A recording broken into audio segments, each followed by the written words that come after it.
Si estás pensando en construir, quédate. Hoy hablaremos sobre los gastos que necesitamos hacer previo a la construcción.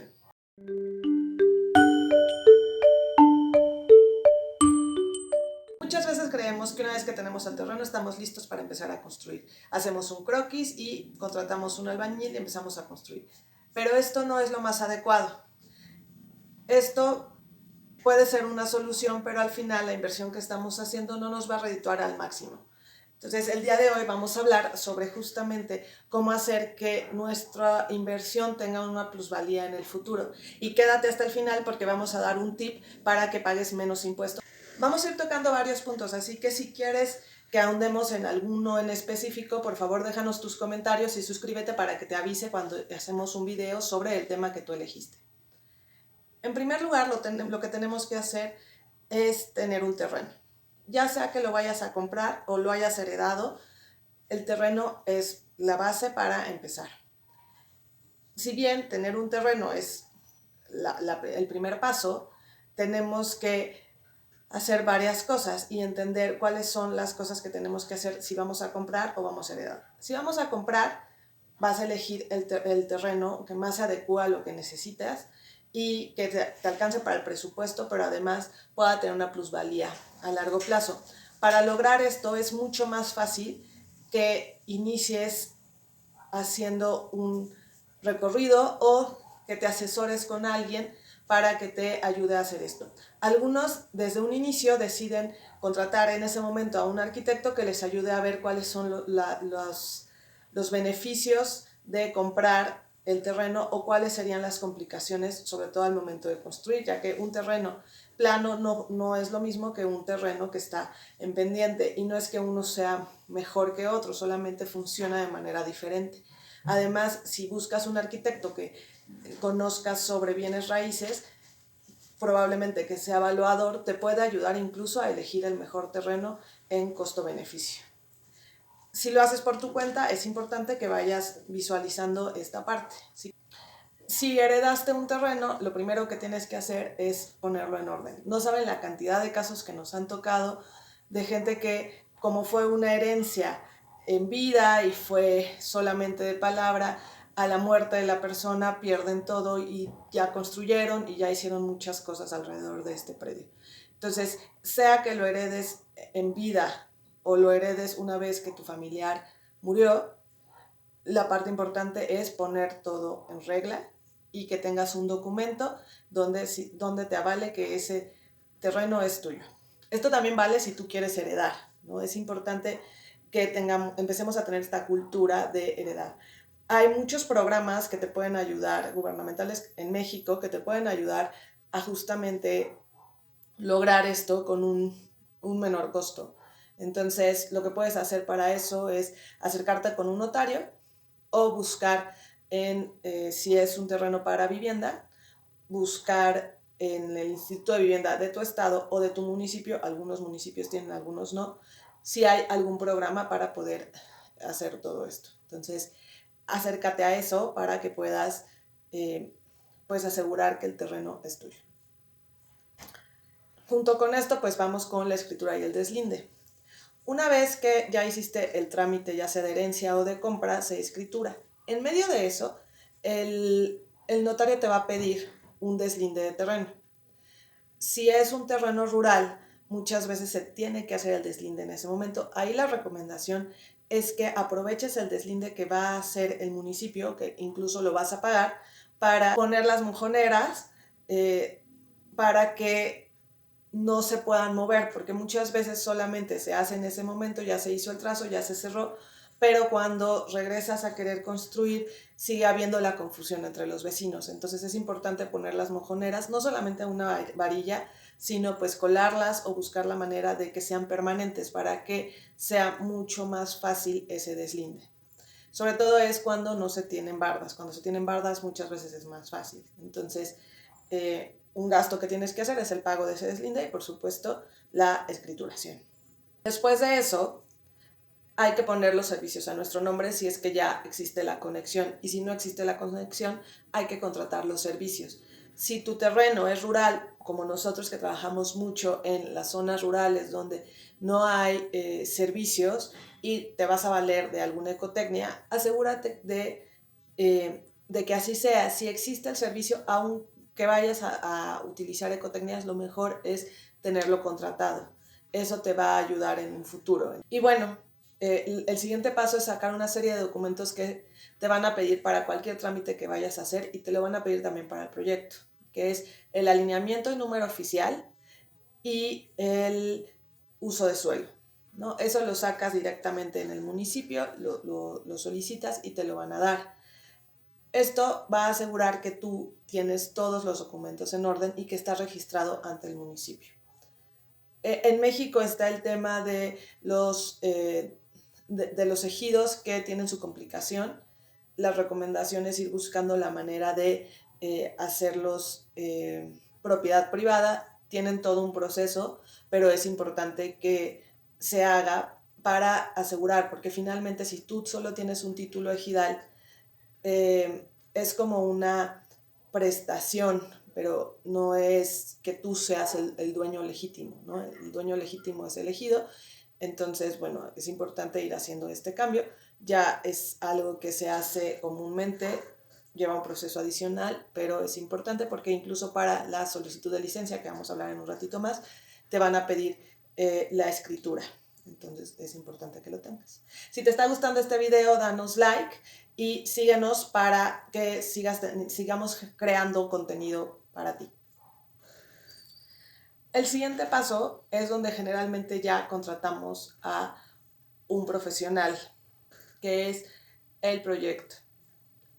El proyecto se divide en diferentes fases, pero es importante que cuando tú contrates un proyecto ejecutivo. Muchas veces nos dan la opción de, ¿sabes qué? Solo hacemos el anteproyecto y cuando estés listo hacemos el proyecto ejecutivo.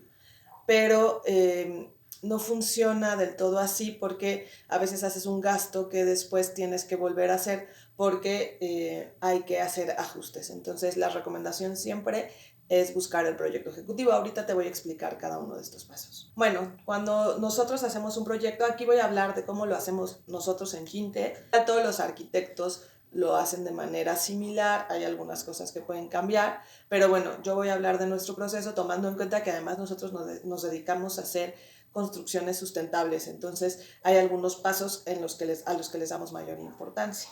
Entonces, bueno, lo primero que nosotros hacemos es una visita al terreno. En esa visita al terreno nosotros entendemos pues el contexto del terreno, ¿no? Y aquí es bien importante por el tema de sustentabilidad, en sus 3 ejes, ¿no? Y revisamos la ubicación, la orientación, qué hay alrededor, qué es lo que se está construyendo y en general vemos también el clima y en ese mismo momento hacemos un ejercicio para conocer las necesidades de la familia a quien le vamos a hacer el proyecto. Entonces, ese paso nunca nos lo saltamos, es súper importante y es una de las cosas que nos va a dar más información para ir tomando decisiones en el proyecto. También vemos qué materiales hay en el lugar.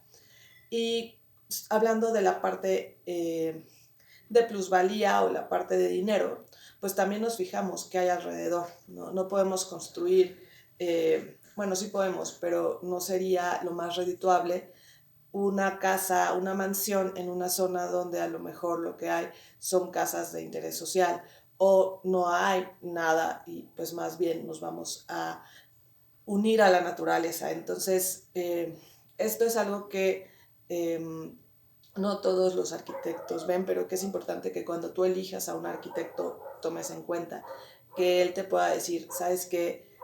Sí podemos construir un palacio, pero mi recomendación es que no, porque se va a convertir en un elefante blanco, ¿no? Y eso nosotros lo vemos en muchos lugares, que de pronto, pues, yo quiero construir y hago una casa enorme en comparación a lo que hay alrededor, y pues cuando quiero vender, el valor de mi casa es menor de lo que yo invertí para construirla, porque pues hay algunos temas alrededor en su valuación que genera que baje el costo. Entonces es bien importante que tomemos en cuenta esto. Luego hacemos una investigación previa ya en escritorio sobre todo lo que vimos y analizamos cada una de las cosas. Una vez que ya tenemos este análisis, pasamos a lo que nosotros llamamos primera imagen. En la primera imagen es la primera vez que nuestros clientes ven a través de una maqueta 3D cómo podría quedar su proyecto, ¿no? A veces les gusta, a veces no, a veces hay que hacer muchas correcciones, a veces no tantas, pero en medio de todo eso pues lo hacemos. Después de eso hacemos lo que se llama el anteproyecto. Ya les había hablado un poquito del anteproyecto, entonces bueno, lo que hacemos durante el anteproyecto es justamente ir poniendo todas las cosas que los clientes nos van pidiendo, como se lo van imaginando, y vamos ajustando también con respecto a estructura y con respecto pues a todos los demás elementos que ya investigamos, pero vamos aterrizando el proyecto. Un proyecto a lo que nosotros llamamos a nivel arquitectónico. ¿Qué quiere decir? Que es todo lo que tiene que ver con cómo se va a ver y cómo va a funcionar. Pero no vamos a estar revisando a detalle la estructura, incluso muchas veces ni los acabados, porque los pasamos a un momento más adelante, sino el volumen en general del proyecto, cómo se va a ver, ¿no? Entonces trabajamos a nivel arquitectónico y una vez que terminamos esa parte nos pasamos al proyecto ejecutivo. Durante el proyecto ejecutivo lo que hacemos es revisar lo que le llamamos las ingenierías, que es la parte estructural, la parte de las instalaciones, la parte de las instalaciones especiales. Y ahí vamos a crear todos los planos que necesitamos para construir el proyecto, ¿no?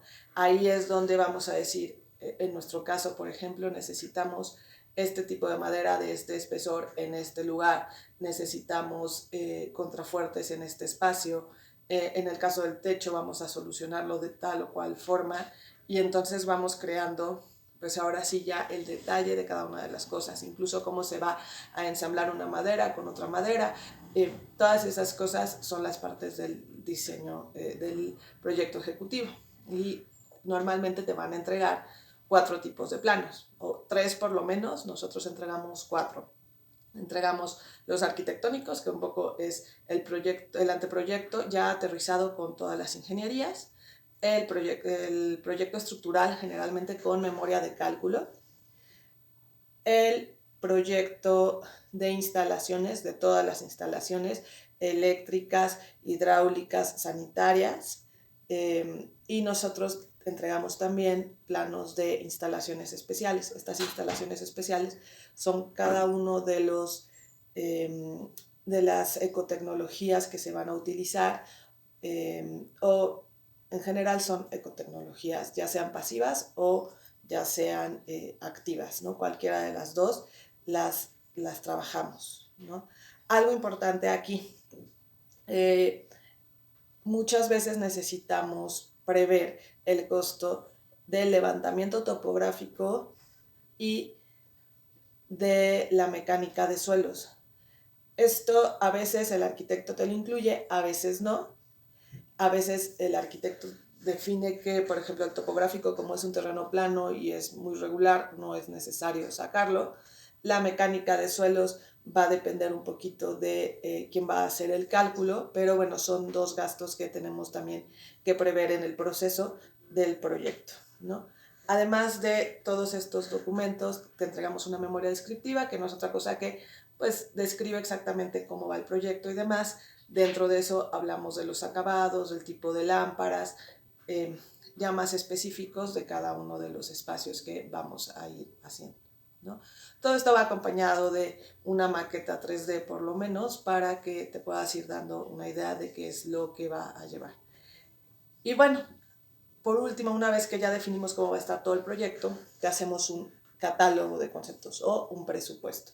Le llamamos catálogo de conceptos porque ahí vamos a describir cada una de las cosas que vamos a ir haciendo, ¿no? Entonces, y te vamos a decir cuánto cuesta tu cimentación, cuánto cuestan los muros y cada uno de los elementos que va a tener la casa, y al final te vamos a dar un número de cuánto te va a costar construirlo.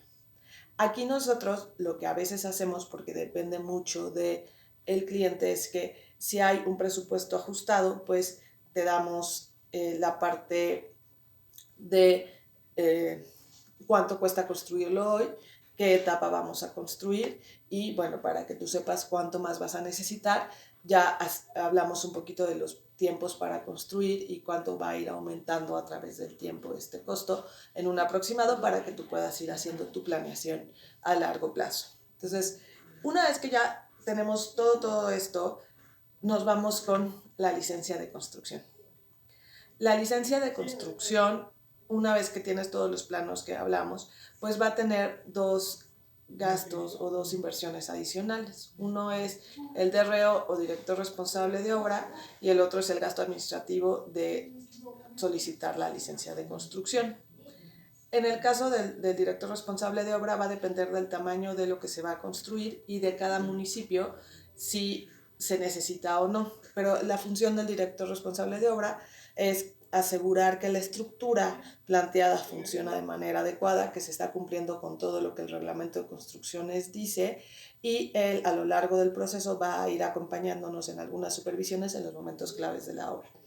Y en el caso de los gastos administrativos, generalmente las licencias de construcción se cobran por metro cuadrado y varía dependiendo de cada municipio. Entonces esos costos pues van a ir cambiando según las necesidades, pero con todos los puntos anteriores ya deberías poder tener toda la información necesaria para solicitar esa licencia de construcción.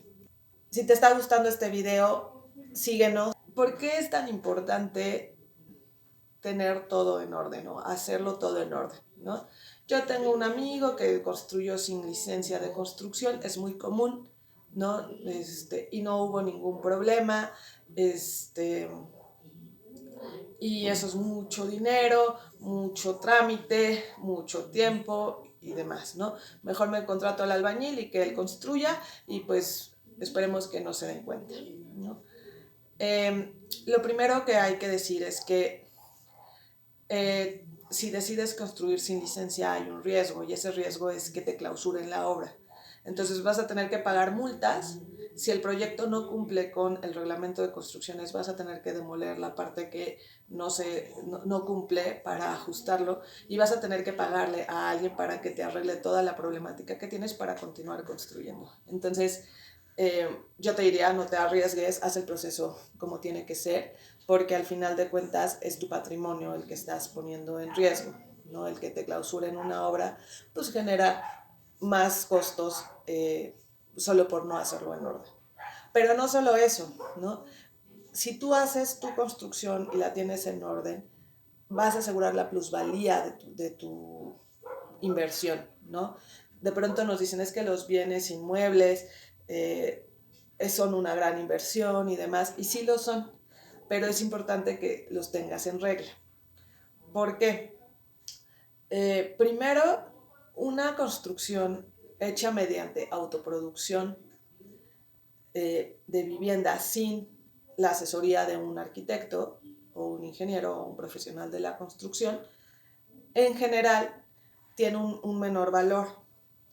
Vale alrededor de entre un 10, un 20 o hasta un 30% menos los mismos metros cuadrados construidos que si lo hubieras hecho a través de un proceso con un profesional de la construcción. Entonces, si tú decides irte por la libre y hacerlo de esta forma, corres el riesgo de que que tu inversión no tenga la misma plusvalía. Y lo podemos ver muy fácilmente cuando nosotros nos vamos a colonias donde la gente acostumbra a construir mediante el albañil, pues podemos ver cómo cuesta menos ese mismo metro cuadrado que en colonias donde se construye a través de procesos de arquitectura. Entonces es importante que lo tomes en cuenta si estás también pensando en que esta es una inversión a largo plazo.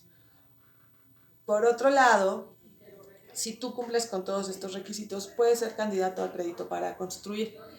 Actualmente hay 3 bancos que te pueden dar crédito para construir en tu propio terreno. Y también hay un programa de Infonavit y de Fobiste para hacerlo. Entonces, si tú estás cumpliendo con cada uno de estos elementos, es muy probable que te puedan dar un crédito para construir. Entonces, eso también es importante que lo tomes en cuenta porque puede ser una solución en cuanto a la parte financiera para hacer el proyecto de principio a fin.